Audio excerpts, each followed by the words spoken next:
pasaje que es tremendamente lleno de riqueza.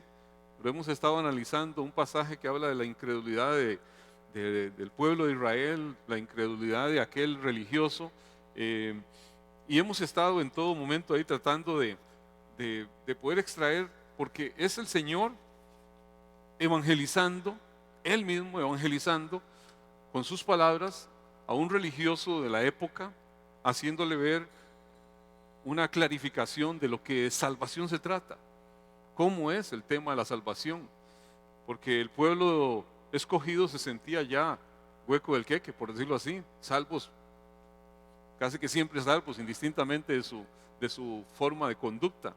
Y el Señor viene a graficarle claramente que realmente si se quiere entrar al reino se debe ser un nacido de nuevo, y que no es nacido de nuevo aquel, sino que nace del agua y del Espíritu.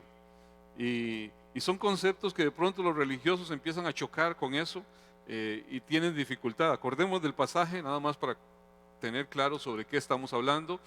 Hasta el momento hemos estado predicando de Juan 3, Evangelio de Juan, capítulo 3, verso del 13 al 17. Dice así: nadie subió al cielo, sino el que descendió del cielo, el Hijo del Hombre que está en el cielo. Y como Moisés levantó la serpiente en el desierto, así es necesario que el Hijo del Hombre sea levantado, para que todo aquel que en él cree no se pierda, mas tenga vida eterna. Porque de tal manera amó Dios al mundo que ha dado a su Hijo unigénito, para que todo aquel que en él cree no se pierda, mas tenga vida eterna. Y el último versículo dice: porque no envió Dios a su Hijo al mundo para condenar al mundo, sino para que el mundo sea salvo por medio de él. Hemos prácticamente predicado una enseñanza por versículos, si se quiere, en este pasaje que tiene tanta riqueza.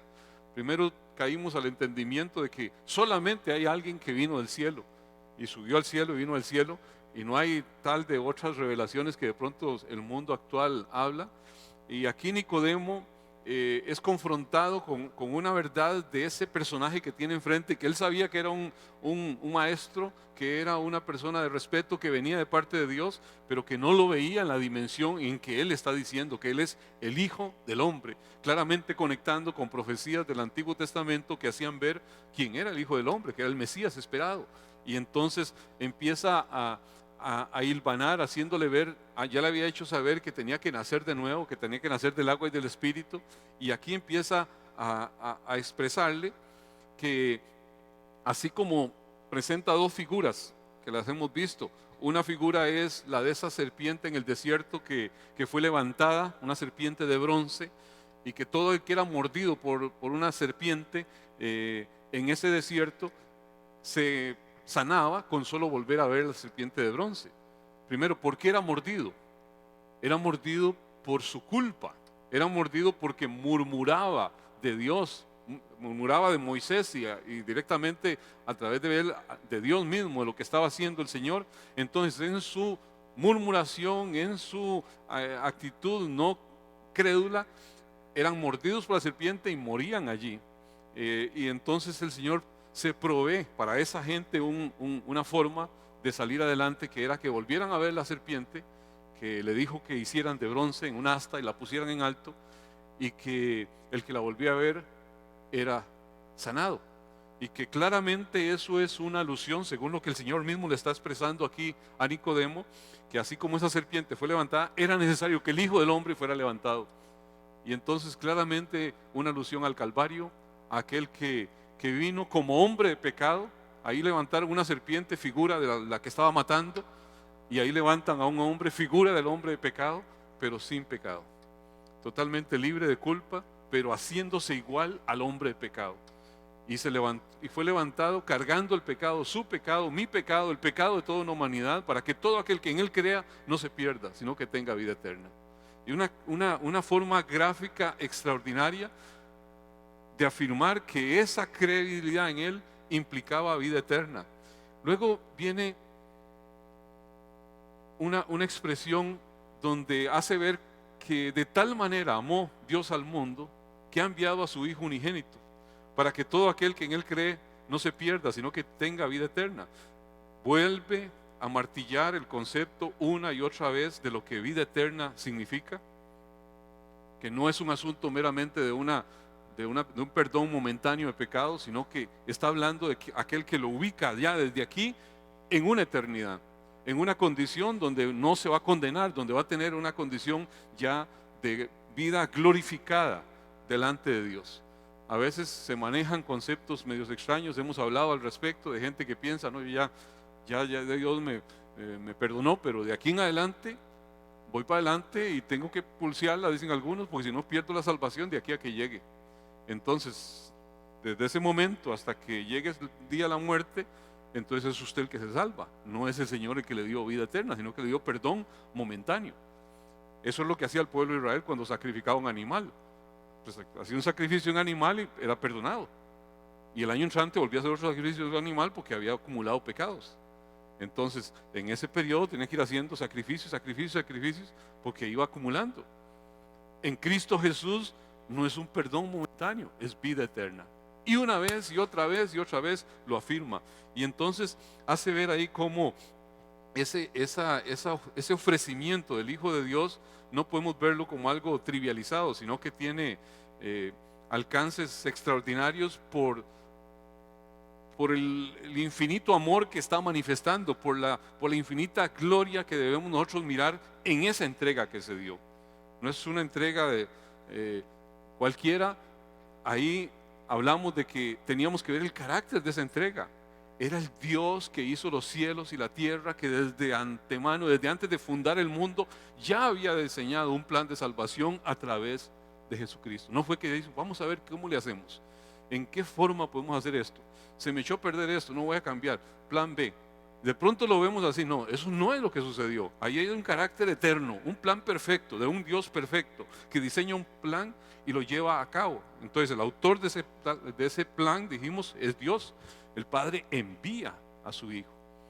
De hecho, el Hijo va en una función, y el Espíritu Santo va en una función. La Trinidad completa ocupa cada uno su parte en el proceso de salvación, y teníamos que ver cuál era en realidad ese objeto por el cual se daba esa entrega, y era el mundo. Pero no todo el mundo.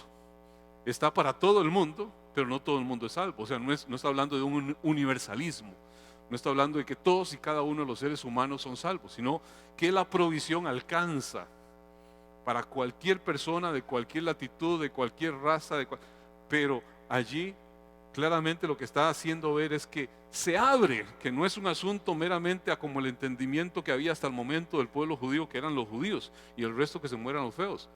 Ahí está hablando claramente un asunto que tiene alcances universales, que tiene alcances de todo pueblo, de toda raza, de toda lengua, donde Dios va a salvar a un mundo que Él ha determinado.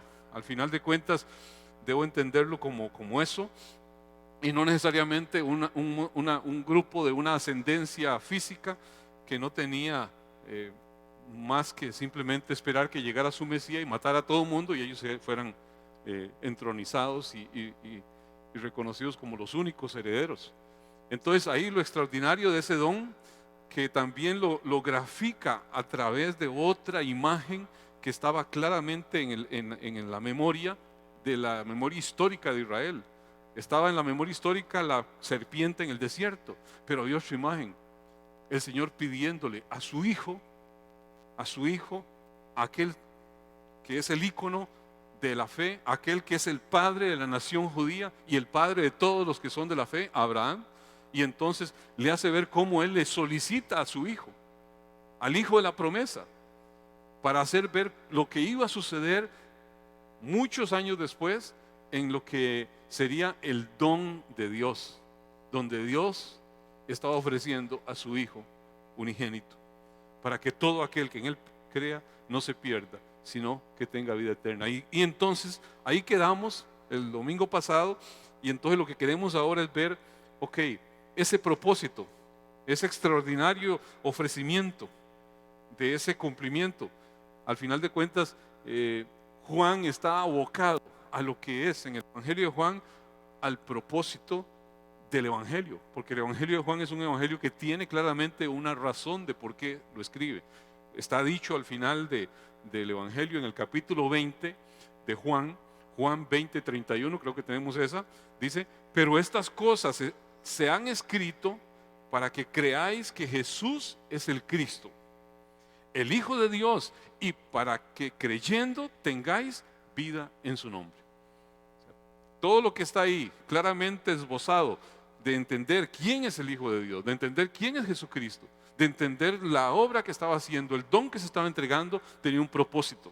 ¿Y el propósito qué es? Que cada uno de los que puedan entenderlo, puedan creer y puedan obtener vida eterna. O sea, el propósito pleno es que todo aquel que en Él cree no se pierda, sino que tenga vida eterna, dice el pasaje del versículo 16 que estábamos analizando.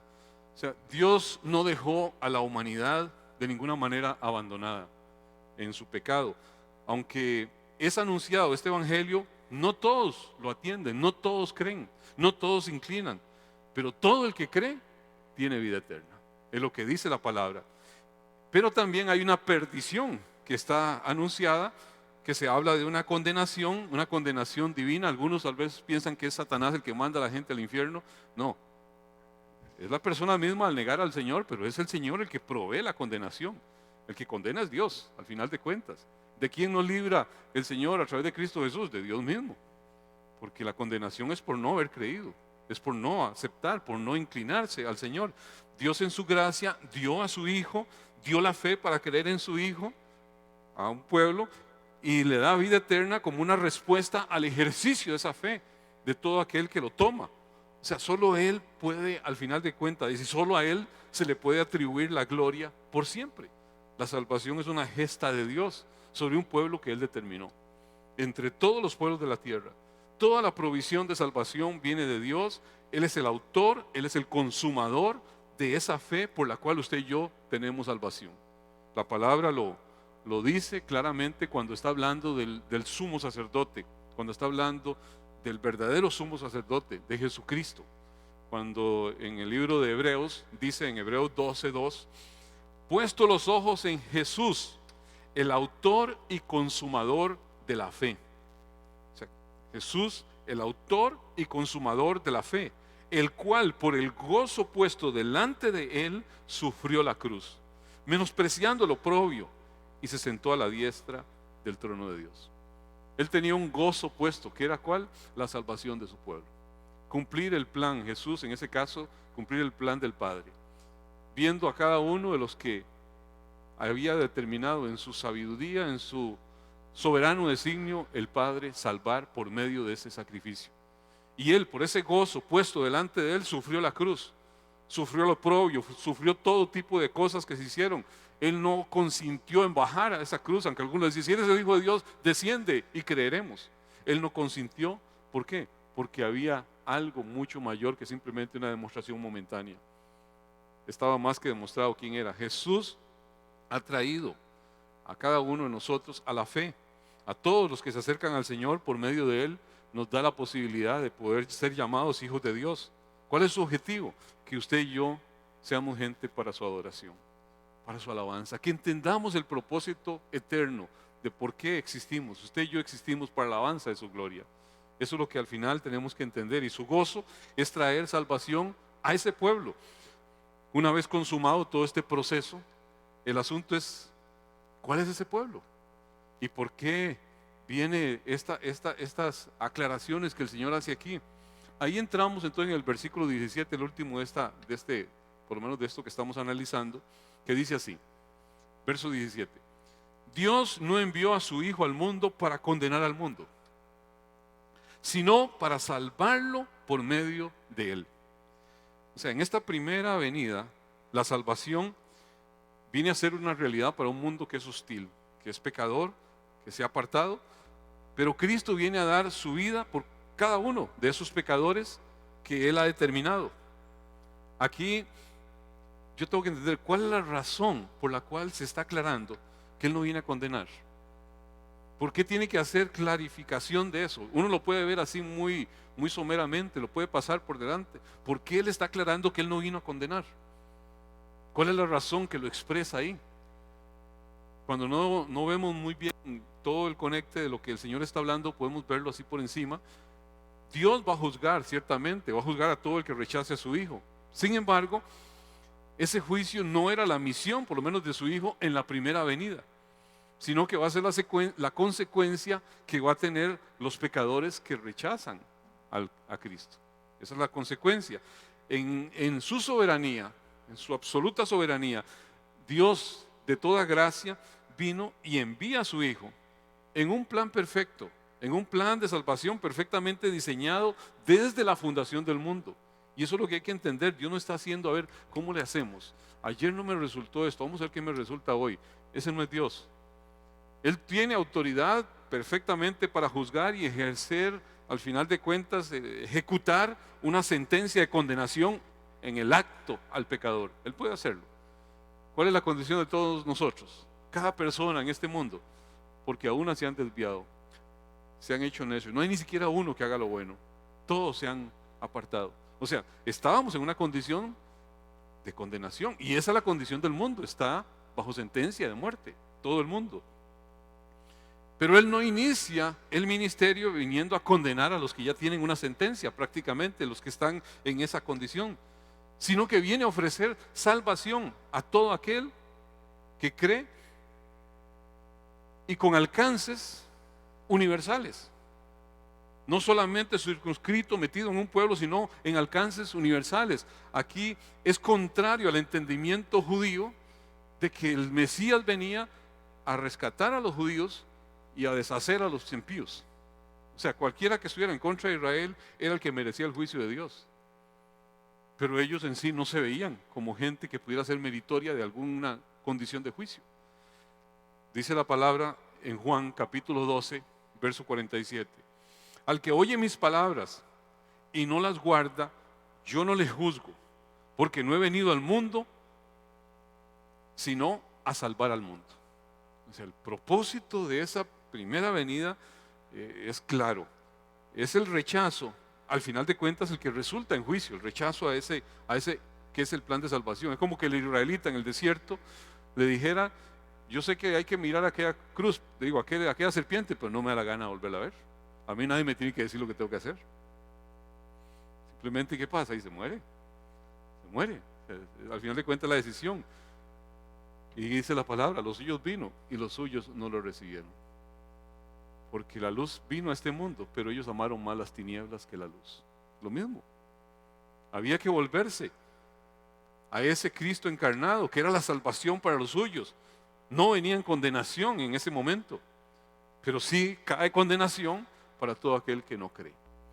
Juan capítulo 5, verso 24 dice: de cierto os digo, el que oye mi palabra y cree al que me envió, tiene vida eterna, y no vendrá a condenación, mas ha pasado de muerte a vida. El que oye la palabra del Señor y cree y la toma, ha pasado de muerte a vida. Dice: no vendrá a condenación. Y todavía dice el verso 40: y no queréis venir a mí para que tengáis vida. Como diciendo, el que vuelve a ver la serpiente de bronce se salva su cuerpo físico y no se muere, pero el que no la vuelve a ver se muere, y ustedes no la quieren volver a ver. Casi que es lo mismo. Es exactamente una situación de la terquedad, de la necedad en la cual estaba ese pueblo. Cada vez que los escritos de Juan, él está mencionando ahí, hace referencia a vida eterna, no está hablando de un concepto nuevo, no está hablando de algo que apareció en el Nuevo Testamento. A veces vemos que la gracia y un montón de cosas son propias del Nuevo Testamento. No, a lo largo de la palabra, Dios ha dibujado todos esos conceptos de gracia.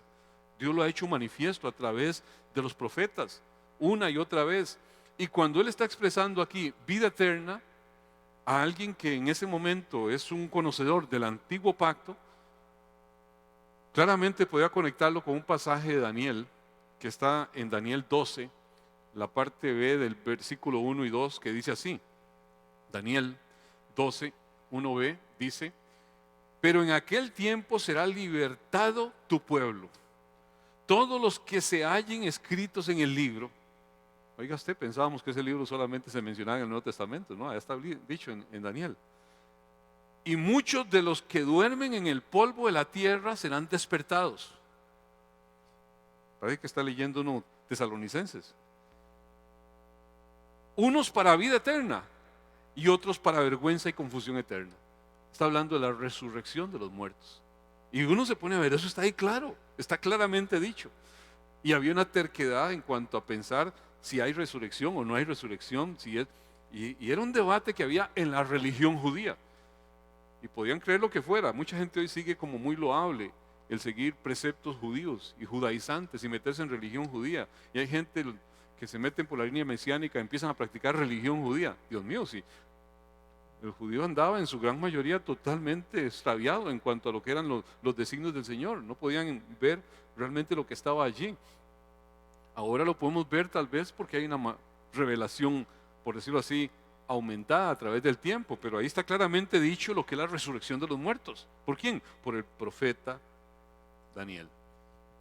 De una consumación, ahí estaba hablando de esa resurrección física en un tiempo que iba a ser determinado por Dios en un momento dado. Inicialmente, de hecho, esa resurrección la experimentamos todos los que seguimos a Cristo Jesús de forma espiritual. Usted y yo estábamos muertos en nuestros delitos y pecados, dice claramente Efesios 2:1. Estábamos muertos en nuestros delitos y pecados, pero Dios nos dio vida juntamente con Cristo. Nos resucitó. Y dice el libro de Apocalipsis que los que experimentaron esa primera resurrección no experimentarán la segunda muerte. No porque exista reencarnación, sino que la segunda muerte se refiere a la muerte eterna en el infierno, la condenación. O sea, el que fue resucitado espiritualmente en la primera resurrección, o sea, el que creyó en Cristo Jesús, no experimentará condenación, es lo que dice Apocalipsis.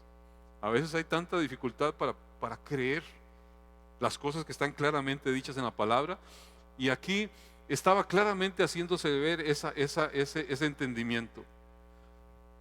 Pero los judíos no creían en eso, esa consumación ellos no la veían, no la entendían. Esta declaración, si se quiere, repudia la creencia popular de que el Mesías iba a venir a juzgar a los paganos, a juzgar a los gentiles, pero no a los judíos.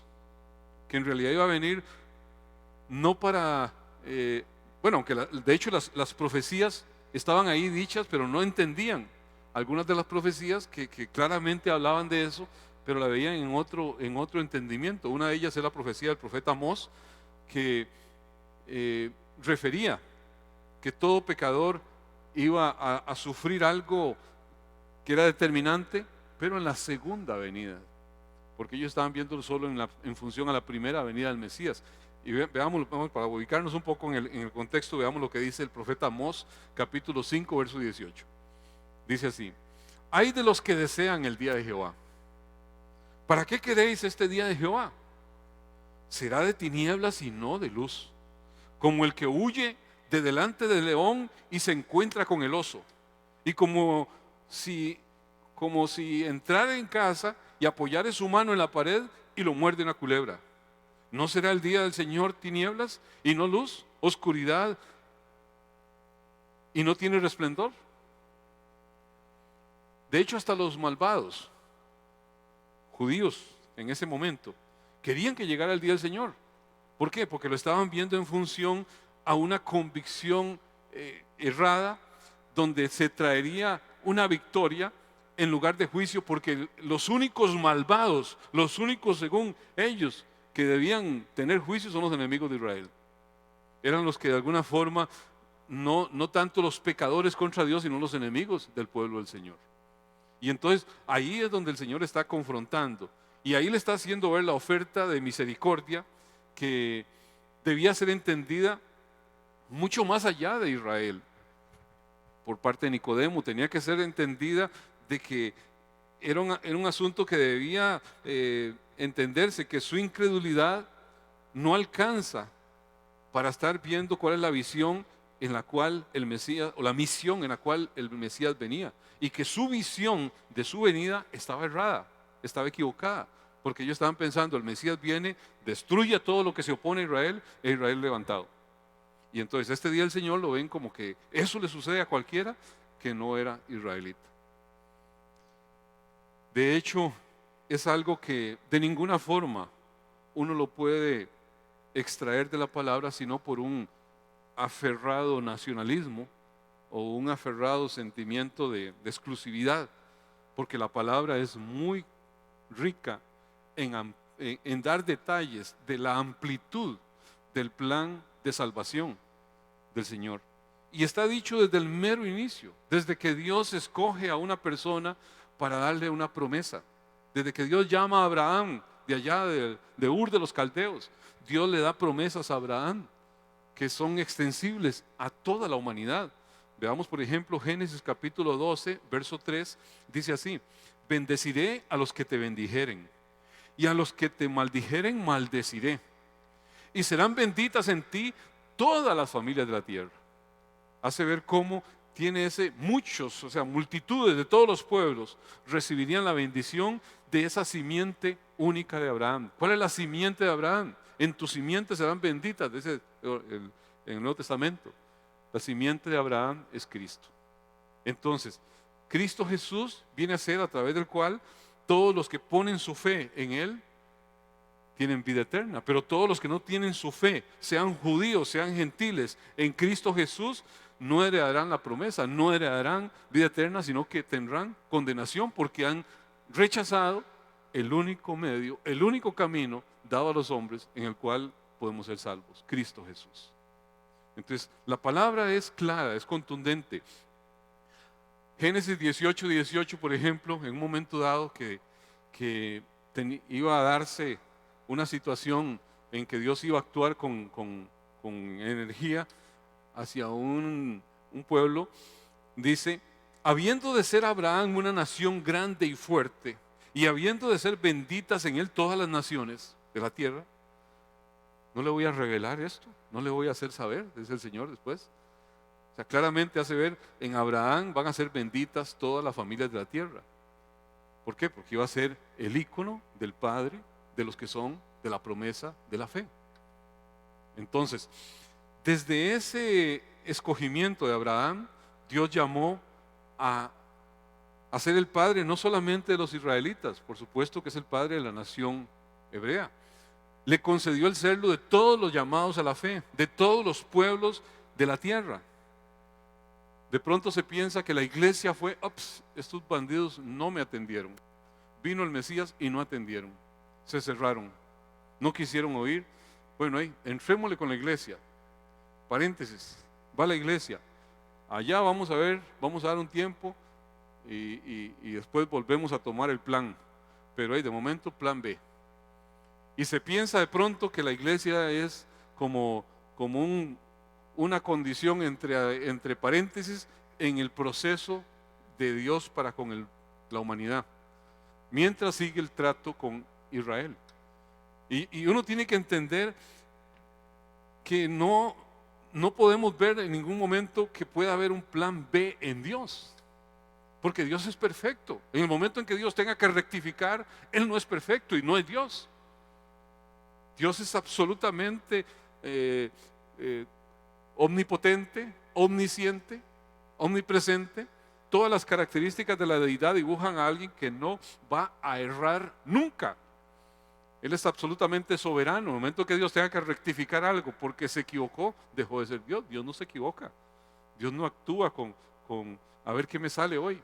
Vamos a probar a ver si nos sale o no nos sale.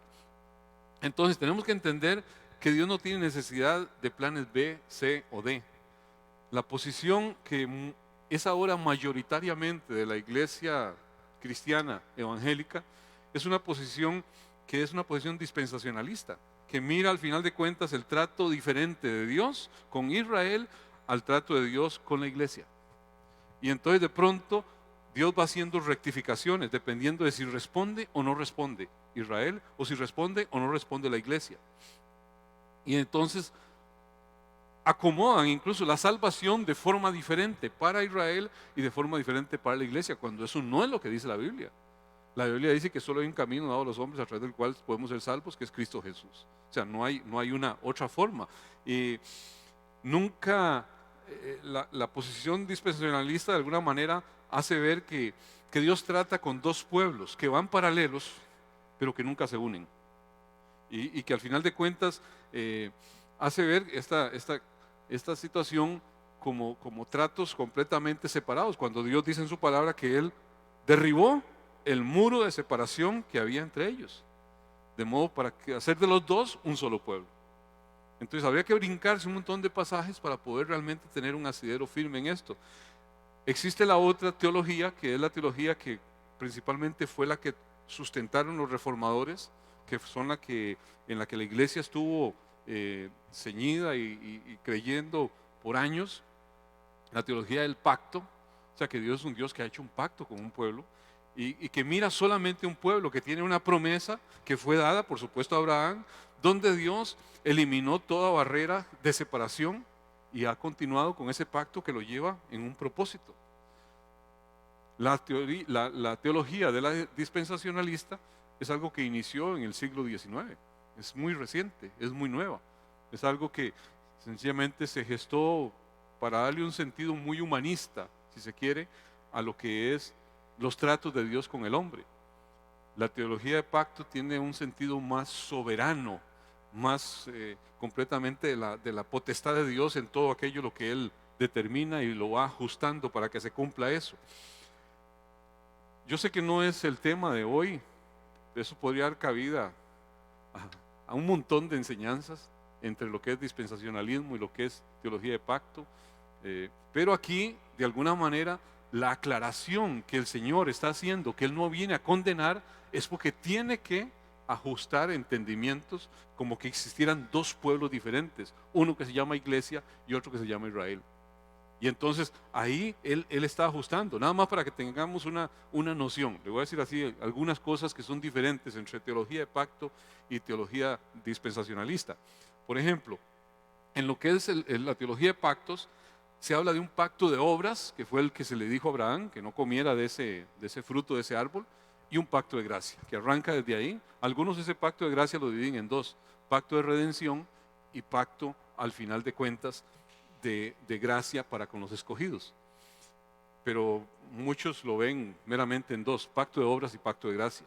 Mientras que lo que es la línea del dispensacionalismo divide la historia de la humanidad en 7 dispensaciones. Una primera dispensación, que es la de la inocencia, que se da ya en el Edén, antes de la caída, la inocencia. Luego está la conciencia, que viene con Adán, después de la caída. Después está la dispensación del gobierno humano, que es cuando se da después de Noé, y le hace ver todo un llamado a conducirse correctamente. Luego viene la promesa, la dispensación de la promesa, que es dada a Abraham. Sigue después la dispensación de la ley, que es a través de Moisés en el monte Sinaí. Y la dispensación de la gracia con la primera venida del Señor Jesús. Y luego la última, que es la del reino, en la segunda venida del Rey, en la segunda venida de Jesús. Así es como se acomodan las diferentes dispensaciones en este tipo de teología. Hay propósitos de Dios en la historia, y según las dos posiciones. En la del pacto hay un propósito que es unificador, de redimir a un pueblo desde toda la historia. Hay un plan sobre ese pueblo. En la dispensación existen dos. Hay un propósito distinto. Hay uno terrenal para el pueblo judío y hay uno celestial para la iglesia. O sea, hay una separación de dos cosas en esa teología. También, por ejemplo, la relación entre el Antiguo y el Nuevo Testamento. Según la posición de pacto, se acepta que la enseñanza del Antiguo Testamento es, en todo momento, menos aquello que sea específicamente abrogado, o sea, quitado en el Nuevo Testamento. Mientras que la línea dispensacionalista hace ver que prescribe todo lo del Antiguo Testamento y que no se está obligado a menos de que sea reafirmado en el Nuevo Testamento. Y son cosas muy distintas. En el Antiguo Testamento están los 10 mandamientos. Y usted no puede decir, si no los menciona acá, eso no se toma. Y entonces mucha de la ley moral se deja botada y no se ve como tal. Ciertamente lo que es todo el plan ceremonial y todo se cumple en Cristo Jesús, pero todo lo que es la ley moral, Dios no cambia. Dios es el mismo ayer, hoy, por los siglos. Entonces Dios no va a cambiar su aspecto moral. Cambió el asunto ceremonial, o más bien lo cumplió Cristo Jesús por todos nosotros. Usted y yo no tenemos que pagar por un sacrificio. Cristo Jesús es el sacrificio. Y tenemos hoy libertad por Cristo Jesús.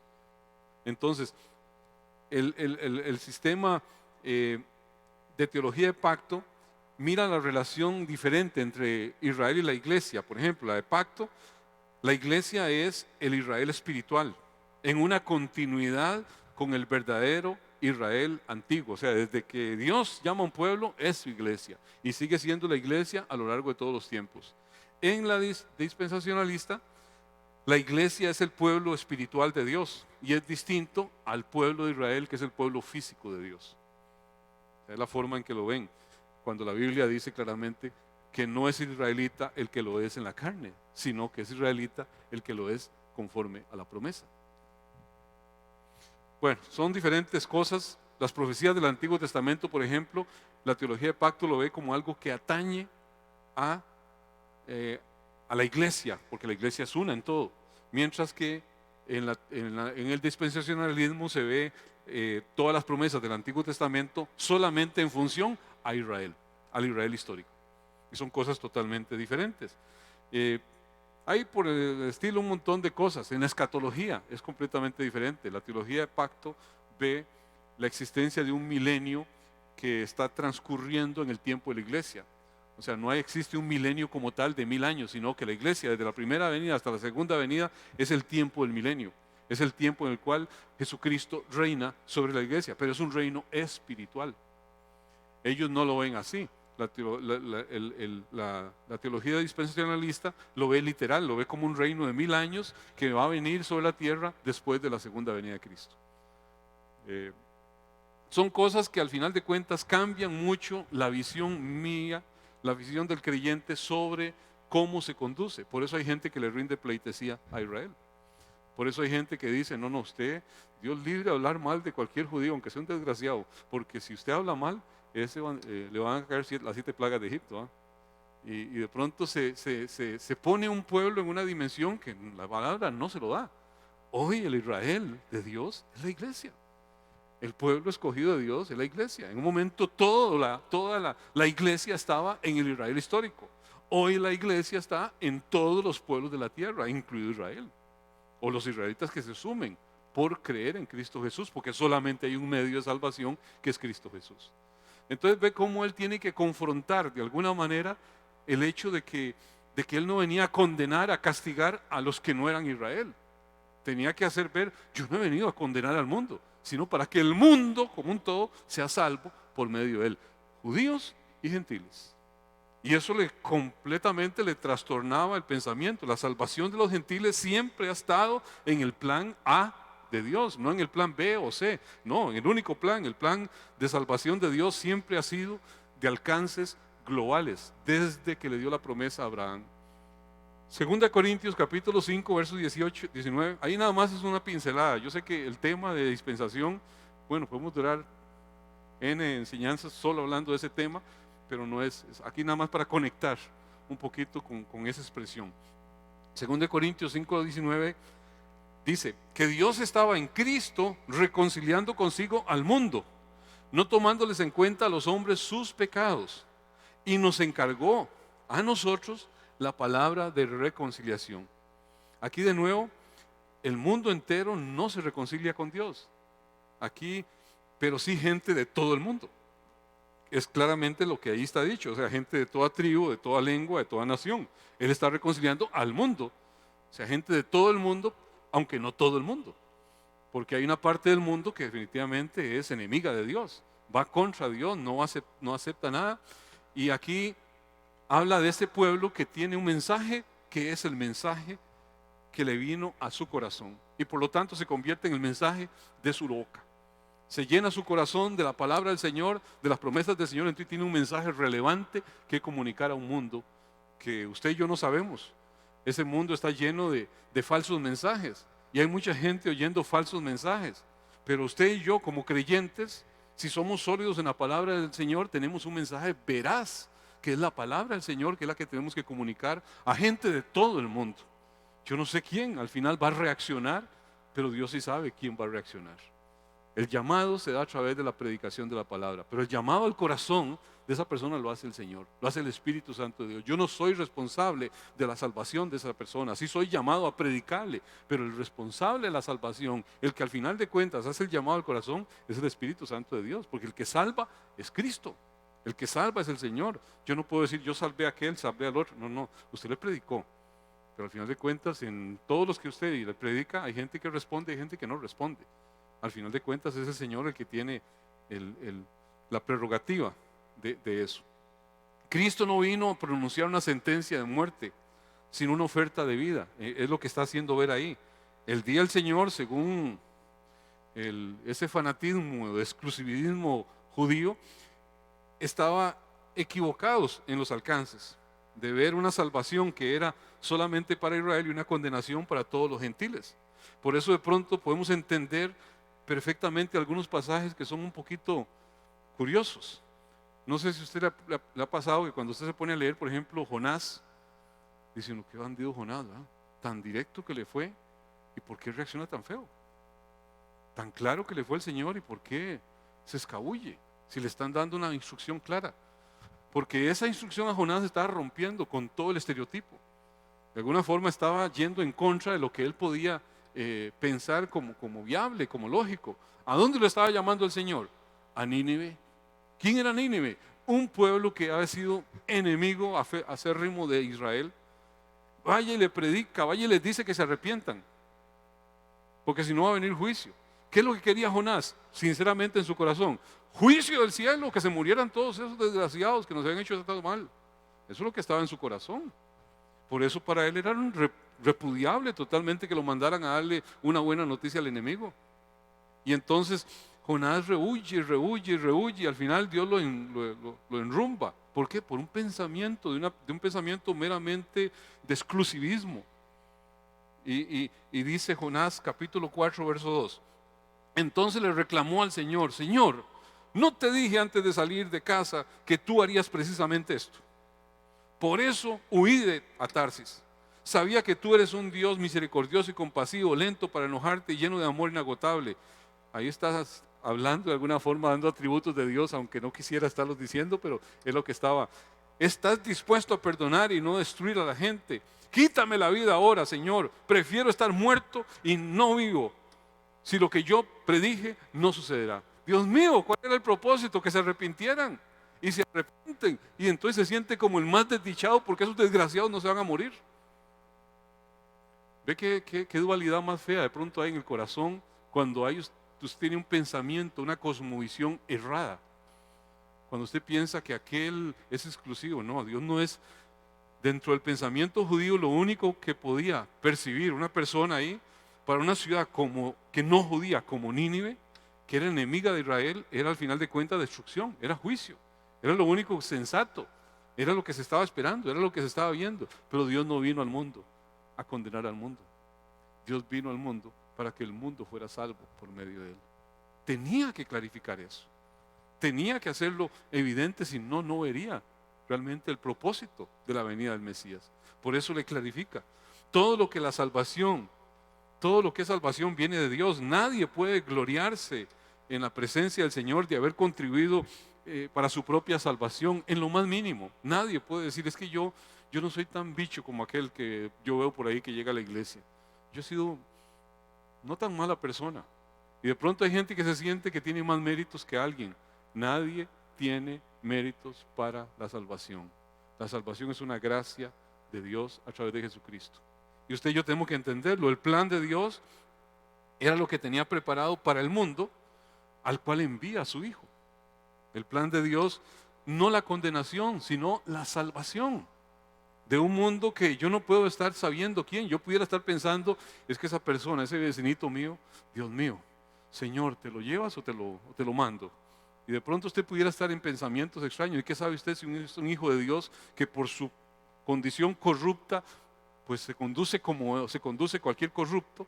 Pero cuando realmente su corazón se abra al Señor, va a tener usted un aliado extraordinario a la par. No lo sabemos. Por eso usted y yo somos llamados a tratar este mundo a todos y cada uno como aquellos que son merecedores de la promesa de salvación. La conversión en el corazón la va a realizar el Señor. A mí no me toca juzgar al mundo.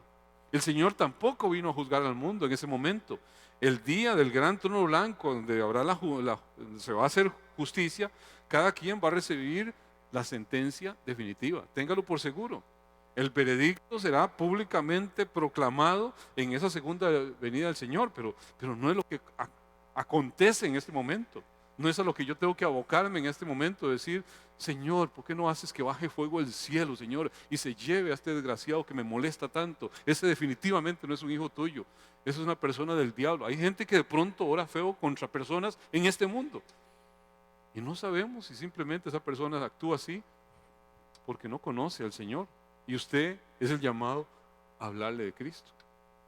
Tenemos que tener mucho cuidado con la forma en que expresamos sentencias de juicio. Ni Jesús no vino a condenar, no vino a señalar, Él vino a ofrecer vida. Mientras la iglesia sea la iglesia, representante de Él, tiene exactamente el mismo designio. No venimos a condenar, no venimos a señalar. La gente se conduce feo porque no conoce a Cristo. Pero dentro de esa gente hay gente que tiene llamado de Dios. Yo no sé quién es. A mí me toca solamente predicarle, a mí me toca solamente ser testimonio a esas personas que de pronto puedan ver cómo se conduce el pueblo del Señor. Habrá un momento de juicio, pero no es este momento, será la segunda venida. Juan capítulo 5, verso 25 dice así: de cierto os digo, viene la hora, y la hora es, cuando los muertos oirán la voz del Hijo de Dios, y los que oyeren vivirán. Eso es algo que tiene una vigencia presente y futura. Usted y yo estábamos muertos, pero oímos el llamado. Y usted y yo dijimos, sí Señor, yo creo. Pero habrá un momento donde el muerto literalmente, físicamente, va a oír el llamado en la segunda venida. Y dice, porque como el Padre tiene vida en sí mismo, así también ha dado al Hijo el tener vida en sí mismo.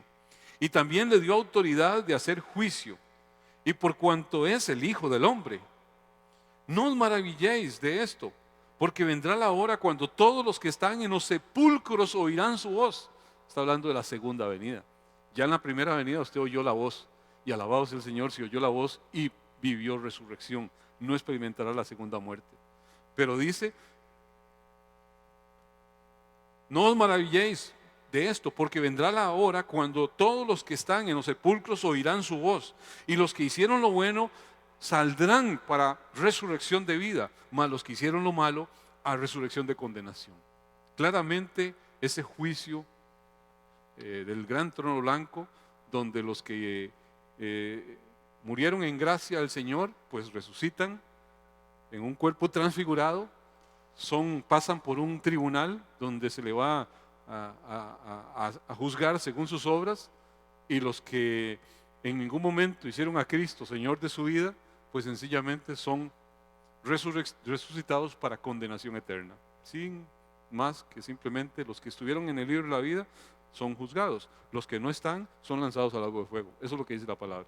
Y entonces, esto tiene un cumplimiento espiritual, como le digo, actual y futuro. Lo tuvo algo en la primera venida, otro en la segunda, cuando va a iniciar ese reino eterno. Pero nosotros, la gente salva, hemos experimentado también esa resurrección cuando usted y yo entendimos que nacimos de nuevo. Y tenemos esa condición, al igual que tenemos garantizada una resurrección física, una resurrección en cuerpos glorificados, según lo aclara la palabra. Los no salvos serán levantados entre los muertos, pero para un juicio, un castigo eterno, por causa de la separación que han tenido para con Dios. Así que todo lo que Dios ha dicho, así será. No tiene Dios que improvisar y decir, ops, me salió mal este negocio, vamos por plan C. Dios no tiene que hacer eso. Hoy es día de salvación. Hoy es día de humillación. Hoy es día de perdón. Es lo que a usted y a mí nos toca. No hemos venido a condenar, a juzgar al mundo. Si somos creyentes y gente no religiosa, gente crédula, tenemos que ver que aquí lo que el Señor está ofreciendo una y otra vez, lo dice 2 veces en este pasaje, que el propósito general que tiene el Evangelio de Juan y debe ser el propósito en nuestra vida, porque es el evangelio que denota el plan de salvación, como con todos los evangelios, es para que todo aquel que en él crea no se pierda, sino que tenga vida eterna.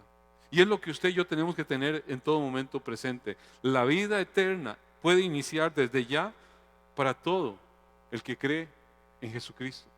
Para todo el que cree que Jesucristo es aquel, el unigénito, el Hijo del Hombre, que aquí está expresándose claramente, el Hijo del Hombre, el unigénito del Padre, para hacer la conexión con aquel unigénito, aquel que tenía en ese momento solo Abraham, el que fue levantado en una cruz, al igual que la serpiente fue levantada en el desierto. Ese Hijo del Hombre, el que cree que en esa cruz en realidad estaba siendo levantado el hombre de pecado, que éramos nosotros, pero no él. Él era totalmente inocente. Él se dejó llevar a la cruz por nuestros pecados, pero no se quedó en la cruz. Él resucitó. Él está sentado a la diestra del trono del Todopoderoso. Y Él va a venir un momento por su iglesia. Pero en esa cruz fue a pagar por nuestros pecados. Fue a pagar por los pecados de toda una humanidad que no tenía ninguna oportunidad. Fue a esa cruz para pagar por una maldad que tenía que ser sentenciada, que tenía que ser propicio al enojo de Dios. Y Él recibió todo eso en su cuerpo físico. Y es lo que usted y yo tenemos que entender, para que el que se acerca a Él y realmente dice: Señor, perdóname, Señor, perdóname. Yo sé que en esa cruz tú no eras el que estabas. Son mis pecados, es mi maldad, es mi iniquidad, es mi falta de temor. Son todas mis maldades las que están ahí. Y si puede venir delante de Dios en arrepentimiento, en humillación, somos personas que podemos tener esa identidad y creer en aquel que ha dicho: si crees, tendrás vida eterna. ¿Hay gente aquí que cree? ¿Hay gente allá en sus casas, en diferentes lugares, que cree? Si usted cree en este mensaje, si cada uno de nosotros creemos que Jesucristo es el Hijo de Dios, que vino a este mundo en un cuerpo humano, tomando una forma de hombre pecador, y que se dejó llevar a una muerte cruel, a una muerte vergonzosa, a una muerte humillante, y que lo hizo en apego a un plan perfecto del Padre, para que todo aquel que en Él crea no se pierda, sino que tenga vida eterna, y se arrepiente y se humilla y se inclina delante de Dios, la palabra asegura que usted tiene la posibilidad de heredar ese reino eterno. ¿Será digno Él de que usted y yo le demos gloria al Señor? Le demos alabanza, le demos exaltación. Si usted y yo entendemos esto, el pecado nunca será una opción apetecible, manejable, porque entendemos quién fue el que murió y por qué murió. Sería como una bofetada al que nos redimió el seguir pecando adrede. No es que no vamos a pecar nunca más, posiblemente vamos a cometer faltas y errores, pero amados, nadie puede seguir pecando a sabiendas de la obra que se consumó en esa cruz, a sabiendas del amor extraordinario que se manifestó en esa cruz. Démosle gloria al buen Dios del cielo entre un cántico y oramos.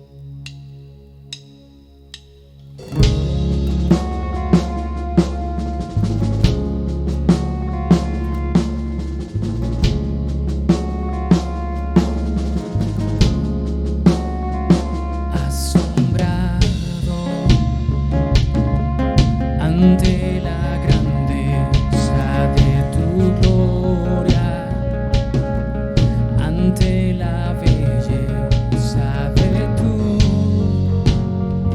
majestad, me acerco a tu trono.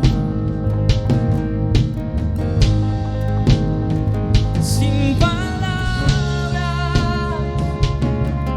que puedan describir tu pureza, consumido por el fuego de tu santidad, humillo mi corazón. Ay de mí, que siendo pequeño han visto mis ojos la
perfecto plan hecho por el Dios de los cielos, porque de tal manera amó Dios al mundo que ha dado a su Hijo unigénito, para que todo aquel que en Él cree no se pierda, mas tenga vida eterna, porque no vino el Hijo de Dios a condenar al mundo, sino para que el mundo sea salvo por medio de Él. Padre, gracias por esa entrega, gracias Jesucristo por morir en esa cruz, gracias Espíritu Santo por clarificar la palabra y permitirnos entender los tiempos, Señor. Hoy nos humillamos una vez más delante de ti y reconocemos, Jesucristo, tú eres el camino, la verdad y la vida. En ningún otro hay salvación. Hoy nos inclinamos ante ti y queremos vivir vidas santas, Señor, que te representen dignamente como testigos tuyos, Señor, en el lugar donde tú nos permitas, Señor, estar. Queremos ser anunciadores, comunicadores de esta preciosa, maravillosa, buena noticia, Señor, el evangelio de tu gracia. Si en alguien nos vamos a gloriar, nos gloriaremos este y todos los días de nuestra vida, en el que es digno de recibir toda gloria, toda honra, todo honor, toda alabanza, Jesucristo nuestro Señor. Amén, amén. Damos gloria al soberano.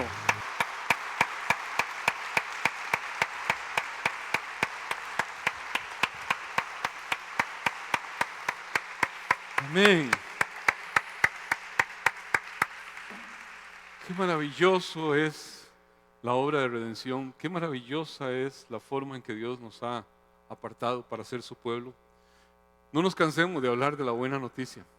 Tenemos un mensaje relevante que hablarle a un mundo que no lo tiene. El mundo hoy entra en una turbación terrible porque no sabe lo que pasa mañana. Pero usted y yo sabemos nuestro destino eterno. Sabemos quién nos ha escogido. Sabemos hacia dónde vamos. Que en todo momento podamos ser ese pueblo lleno de gratitud. Esto que estamos haciendo, amados, esperamos hacerlo en forma aumentada pronto, que ya no sea solamente 125 por grupo, sino un grupo mayor. Pareciera que vamos a tener algunas noticias ahora en noviembre, y esperamos que podamos ir entrando en una normalidad relativa de estar honrando al Señor a través de lo que Él nos llama a hacer. La palabra nos llama a no dejar de congregarnos. Yo sé que hemos tenido que apelar a medios digitales y demás y virtuales, pero la coinonía es algo que se logra solamente congregándose.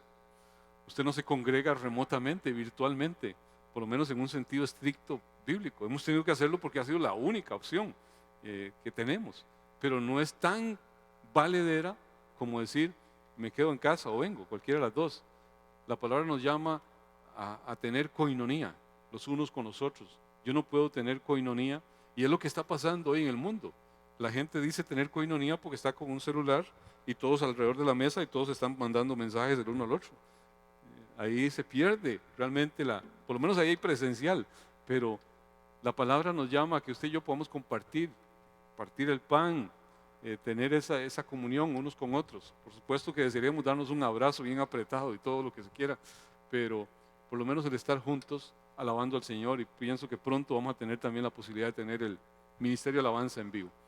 Así que oremos por eso y todos a irnos haciendo la idea de que si somos cuidadosos en la forma en que venimos a la iglesia y salimos de ella, y cada uno de nosotros cuida al hermano y se cuida a sí mismo, podemos vivir esto sin mayor dificultad. Al final la Organización Mundial de la Salud dice que esto va a ser endémico, o sea que va a estar por siempre. Entonces hay que acostumbrarse al final a ver cómo tenemos una normalidad dentro de esto. Entonces vamos a ver, Dios tiene la última palabra, no confiamos en lo que dicen los hombres, pero Dios es el que tiene la palabra. Y amados, a veces tenemos tanto temor a que llegue ese momento que todos anhelamos, estar delante de la presencia del Señor, y la única forma de estar es partir de este lugar. Y a veces le tenemos tanto pavor al tema. La vida y la muerte son del Señor. Los hijos de Dios tienen un tiempo determinado, así que tenemos que ser cuidadosos, tenemos que cuidar a otros, pero amados, haciéndonos a la idea de que si usted y yo vivimos, para el Señor vivimos, y si morimos, para el Señor morimos. Sea que muramos y vivamos, porque el Señor somos. Amén. Vamos a hacer la bendición final y darle gracias. Padre, gracias damos por este tiempo que nos has permitido compartir en familia. Gracias, Señor, por tu iglesia. Gracias por ese amor, Señor, que tú expresaste a una humanidad que no tenía ninguna oportunidad. porque no viniste a condenar a unos y a salvar a otros, Señor, sino que viniste, Señor, con un plan a todo el mundo. Señor, ciertamente algunos creerán, otros no creerán, y tu palabra hace ver que el que te rechaza es el que se condena.